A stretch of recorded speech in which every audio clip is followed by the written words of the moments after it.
नमस्कार, आप देख रहे हैं न्यूज़ 9 नेटवर्क और इस वक्त मैं हूं आपके साथ अरविंद कुमार सिंह। देश और दुनिया की तमाम छोटी और बड़ी खबरों के साथ आइए शुरुआत करते हैं आज की खबरों का सिलसिला।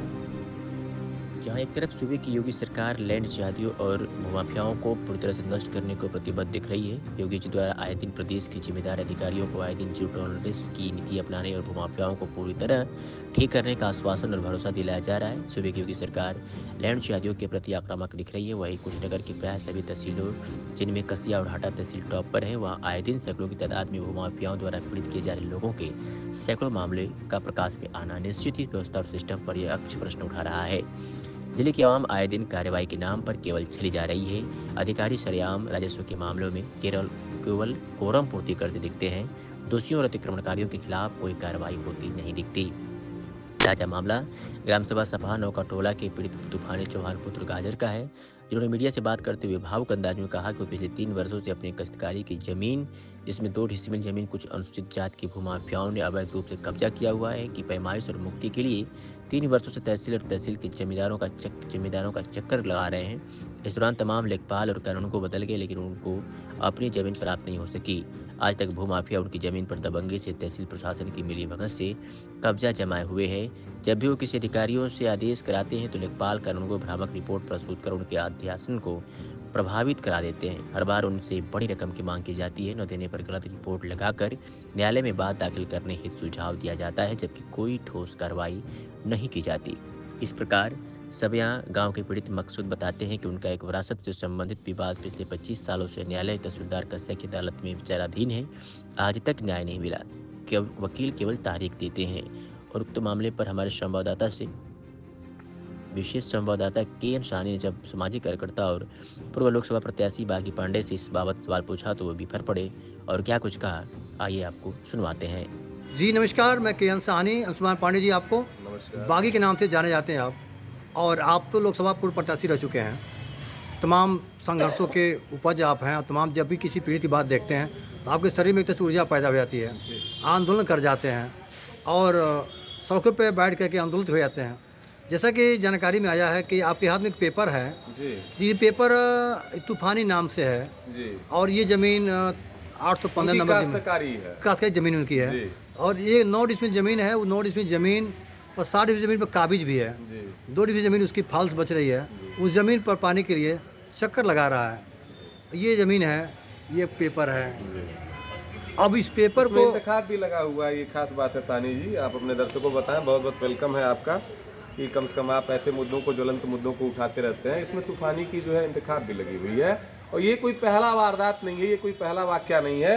ऐसे मेरे पास लाखों उदाहरण पड़े हुए हैं, और कसिया तहसील में तो ऐसे हजारों प्रकरण हैं जिसमें किसान अपनी काश्तकारी की जमीन, जिसपे कि अवैध अतिक्रमण होता है, जिसपे कोई उसके अगल बगलगीर के द्वारा, उसके अगल बगल के लोगों के द्वारा अतिक्रमण किया जाता है, और उनके खिलाफ, उनके अतिक्रमण के खिलाफ पीड़ित व्यक्ति जो है लगातार प्रार्थना पत्र एसडीएम से लेकर तहसीलदार न्यायालयों में, नायब तहसीलदार के न्यायालयों में, नायब तहसीलदार के कार्यालयों में देता रहता है। लेकिन सबसे बड़ा सवाल जो आपका प्रश्न है, ये अच्छा प्रश्न है कि आखिर पीड़ित को तमाम आदेश कराने के बाद, जैसा कि आप इस आदेश पे देख सकते हैं कि तहसीलदार महोदय ने आर के कानूनगो को लिखा है, कृपया जांच कर आख्या प्रस्तुत करें।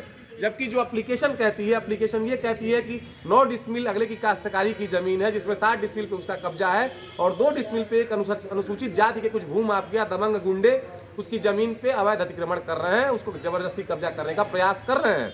इसके बावजूद भी बार बार एप्लीकेशन, करीब 7 बार इस पीड़ित ने एप्लीकेशन दिया है। इसके अलावा ऐसे 70 नहीं 100-700 से ज्यादा कसिया तहसील में एक दिन में पीड़ित आते हैं, जहाँ पे राजस्व से संबंधित विवाद, अतिक्रमण से संबंधित विवाद आते हैं, और वो पीड़ित केवल न्यायालय से, तहसीलदार से, एसडीएम से, नायब तहसीलदार से ये गुहार लगाते हैं कि मेरी भूमि को अतिक्रमण मुक्त करा दीजिए, मेरी जितनी लैंड है उतनी लैंड मुझे दिला दी जाए। इसके बावजूद भी तहसीलदार केवल आख्या मांगता है, एसडीएम केवल आख्या मांगता है, एसडीएम तहसीलदार के सर पे मर देता है, तहसीलदार अपने राजस्व निरीक्षक और कानूनगो के सर पे मर देता है। पीड़ित को देर सवेर तक न्याय नहीं मिलती है। इससे संबंधित वाद न्यायालय में भी चले जाते हैं। न्यायालयों में जमकर शोषण होता है पीड़ितों का राजस्व संबंधित वादों में। तारीख पे तारीख दी जाती है। धारा 23 के मुकदमे, वसीयत से संबंधित मुकदमे, पोको 11 के मुकदमे 28-28 साल तक चलते हैं। सवाल ये है कि प्रदेश के मुखिया माननीय योगी आदित्यनाथ, जो कि जिनका एक नीति है, जो लगातार अखबारों के माध्यम से, मीडिया के माध्यम से एडवर्टाइजमेंट कर रहे हैं कि कोई भी राजस्व से पीड़ित व्यक्ति है, किसी के भी जमीन पे अगर कोई लैंड जिहादी, कोई भू माफिया अतिक्रमण करता है तो ऐसे किसी लोग के प्रति कोई टॉलरेंस की नीति नहीं है। इनके ऊपर जीरो टॉलरेंस की नीति अपनाते हुए शासन कार्रवाई करेगा। लेकिन सवाल है कि सिस्टम नहीं बदला। फतेहपुर कांड को हुए भी 1.5 साल होने जा रहे हैं। तमाम वादे, तमाम सुधार जोगी जी की तरफ से किए गए, माननीय मुख्यमंत्री की तरफ से, लेकिन मुझे ये कहते हुए हताशा हो रही है, जैसा कि आपका सवाल है कि आज भी आम व्यक्ति तूफानी जैसे लोग 7-7 बार दरखास्त पे आदेश कराने के बाद भी क्यों आख्या स्तर तक ही सीमित है, क्यों नहीं उनको उनकी जमीन दे दी जा रही है। इसका कारण और सिर्फ एक कारण है, वो है सिस्टम। आज़ादी के 75 वर्षों बाद हम आज 76वां गणतंत्र दिवस, लोकतंत्र दिवस मना रहे हैं, लेकिन 76 सालों में अगर कुछ नहीं बदला तो वो क्या था? सिस्टम था। एक समय था कि बसपा की सरकारें थी, क्रूर हुकूमत थी, जहां सवर्णों का दिन दहाड़े शोषण होता था, मुसलमानों का पक्ष लिया जाता था, तमाम सत्ताधीशों का पक्ष लिया जाता था। एक समय आया कि समाजवादी की सरकार इस प्रदेश में 20 साल तक रही, वहां भी यही था, सवर्णों पे अत्याचार हुए, यादव मुस्लिम फैक्टर को जो है सरेआम प्रश्रय दिया जाता था। आज तो इस प्रदेश में योगी आदित्यनाथ की सरकार है, जो कहते हैं कि किसी भी अन्यायी को किसी हाल में भी बख्शेंगे नहीं, उसके बाद भी ये सिस्टम क्यों नहीं बदला? तो इसकी जिम्मेदार कौन? ये भ्रष्ट हुकूमत है, ये राजस्व संहिता है, जो राजस्व संहिता बिल्कुल प्रासंगिक नहीं रह गया है। एक छोटे से मुकदमे, अगर आप, हमारा बाप मर गया, हम लोग 3 बेटे हैं, पॉक्सो 11 के तहत उसका वरासत 3 माह के भीतर राजस्व संहिता कहती है। लेकिन ये तहसीलों में बैठे हुए काले कोट वाले डाकू जो अपने आप को अधिवक्ता कहते हैं, तारीख पे तारीख देते हैं। जबकि योगी जी लगातार कह रहे हैं और चीफ सेक्रेटरी कह रहे हैं कि अधिवक्ता अगर हड़ताल पे भी हो, इसके बावजूद भी आप पीड़ित का बयान सुन के और फैसला कर दीजिए। इसके बावजूद भी राजस्व अदालतें नहीं बैठती हैं, तहसीलदार मजिस्ट्रेट अपने न्यायालय में नहीं बैठता है, 2 कार्य दिवस भी सप्ताह में नहीं कार्य करता। ये डाकू, ये लुटेरे, लेखपाल कानून लुटेरे हैं, ये उस सिस्टम के हिस्से हैं जो सत्ता को पैसा देते हैं, जो विधायक से लेके, और ये लुच्चे लफंगे, ये जो नेता हैं, जो सदनों में बैठे हुए 243 एक सदन में डाकू और 543 एक सदनों में बैठे हुए लोकसभा और राज्यसभा के प्रतिनिधि हैं, इन डाकू क्रिमिनल्स बलात्कारियों को ये पैसा पहुंचाते हैं। इसलिए सिस्टम नहीं बदला। जोगी जी लाख प्रयास करेंगे, कोई उपजिलाधिकारी, कोई तहसीलदार बदलने वाला नहीं है। ये जोगी जी को भी सुन लेना चाहिए भाई, भले ही मैं उनका 14 साल पुराना समर्पित कार्यकर्ता हूं, ये बदलने के लिए तैयार नहीं है, सिस्टम बदलने के तैयार नहीं है, क्योंकि ये सिस्टम लुटेरा है। थाने और कचहरी लूट के अड्डे बन चुके हैं। ये मोदी कहते हैं परिवर्तन लाएंगे, कोई परिवर्तन आने वाला नहीं है। तूफान जैसे पीड़ित अंत में हार जाते हैं तो हथियार उठाते हैं और उसके बाद जाते हैं अपनी जमीन कब्जा करने और अपनी जान गंवाते हैं। यहाँ एक फतेहपुर कांड नहीं, हर चप्पे चप्पे पे फतेहपुर कांड बिछा हुआ है। और सवाल ये है कि एक ईमानदार जिलाधिकारी इस जिले में है जिसका नाम विशाल भारद्वाज है। वो आया तो हमें लगा, हम सभी पत्रकार वर्ग को, हमारे सभी जनता वर्ग को लगा कि हाँ विशाल भारद्वाज आए हैं, इनसे भ्रष्टाचारी डरते हैं। लेकिन मेरा स्पष्ट कहना है कि विशाल जी, आप तो क्या, आपके बाद अभी 50 डीएम और आएंगे, लेकिन इस सिस्टम में कोई परिवर्तन होने वाला नहीं है। अगर इन डाकुओं को, आप जिलाधिकारियों को, लेखपालों को, कानूनगों को इनको पावर नहीं देंगे, इनको समझाओगे नहीं कि इनका अधिकार क्या है, मैं पीड़ित हूं, मेरी जमीन है, मुझे किसी दफा की क्या जरूरत है, इस संहिता को मैं नहीं मानता, मेरी लैंड मेरे नाम से मुझे नाप के दे दी जाए। इन डाकुओं को क्यों बीच में इन्वॉल्व किया जाता है? क्यों नहीं एक अधिकारी जाता है जरीब लेके और तहसीलदार जाके और मौके पे नाप के मेरी लैंड मुझे देता है?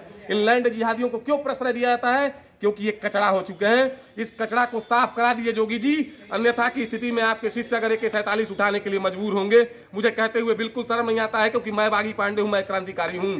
अगर ये व्यवस्था नहीं सुधरी, क्योंकि मैं हाटा तहसील में स्वयं 28 साल से भूमाफियाओं के खिलाफ लड़ा हूं और 28 साल बाद न्याय पाया हूं, इन लोगों का क्या होगा? हम पत्रकार हैं, हम पीड़ितों की सुरक्षा के लिए हम लोकतंत्र के चौथे स्तंभ हैं। हम भी देख के और इन तमाशबीनों को हमारी आंखें रोती हैं, लेकिन हम कुछ नहीं कर पाते, क्योंकि आपका SDM, आपका तहसीलदार, आप जितने भी इन डाकुओं को बैठाए वो सब डाकू हैं। लेखपाल सरेआम 50,000 रुपया इकट्ठे की